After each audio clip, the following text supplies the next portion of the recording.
लोकसभा में Vande Mataram bill pass हो गया है। गृह राज्य मंत्री नित्यानंद राय ने पेश किया यह बिल। राज्यसभा के बाद लोकसभा में बिल पास हो गया है। लोकसभा की कार्रवाई कल तक के लिए स्थगित कर दी गई है। तो बिल पास हो गया है राज्यसभा के बाद। अब लोकसभा में भी वंदे मातरम बिल पास हो गया है और इसमें अब सजा का भी प्रावधान किया गया है। तो गृह राज्य मंत्री नित्यानंद राय ने यह बिल पेश किया।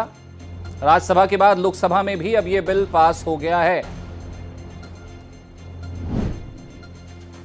तो वंदे मातरम बिल पास हो गया है। गृह राज्य मंत्री नित्यानंद राय ने यह बिल पेश किया, जिस पर चर्चा हुई, बातचीत हुई और उसके बाद यह बिल पास हो गया है। पहले राज्यसभा में पास हुआ है कल और अब लोकसभा में भी यह बिल पास हो गया है।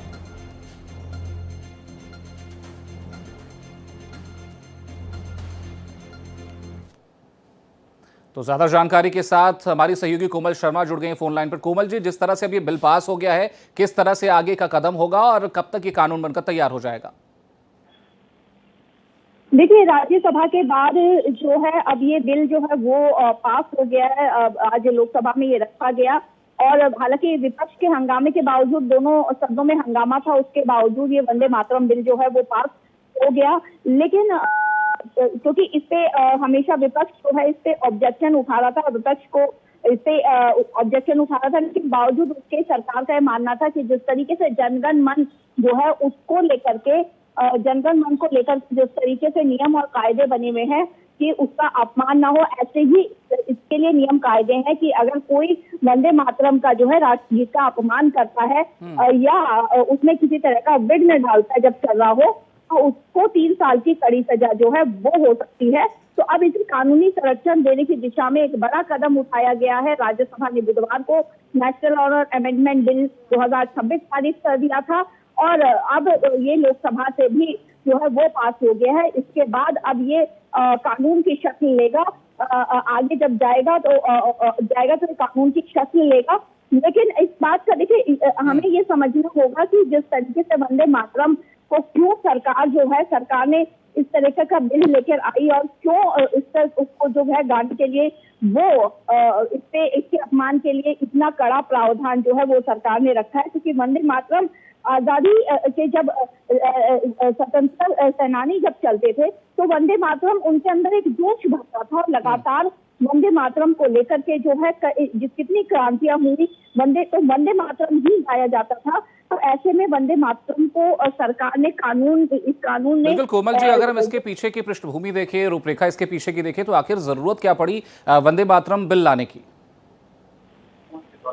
बिल्कुल, देखिए, मैंने जैसे यही कहा कि वंदे मातरम को लेकर के सरकार की हमेशा कोशिश की कि वंदे मातरम को जो है वो इसको कड़ा कानून जो है इसको लेकर के बनाया जाए और इसको लेकर के जैसे अगर बात करें कि अभी तक राष्ट्रीय सम्मान के अपमान की रोकथाम को लेकर के जिस तरीके से 1971 में राष्ट्रीय ध्वज, संविधान और राष्ट्रीय जनगण मन को सुरक्षा मिली हुई थी, तो सरकार का ये कहना है कि ये राष्ट्रगीत है और वो राष्ट्रगीत है जिससे जब स्वतंत्रता संग्राम हुआ था तब जो स्वतंत्रता सेनानी थे वो उनमें जोश भरते थे।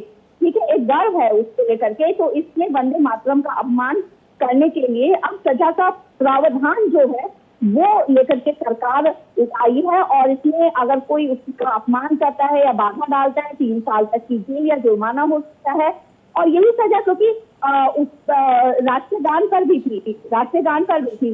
आपको देखना होगा कि वंदे मातरम जैसे बंकिम चंद्र चट्टोपाध्याय ने लिखा था और इस गीत ने आजादी की लड़ाई में एक बड़ी भूमिका निभाई है।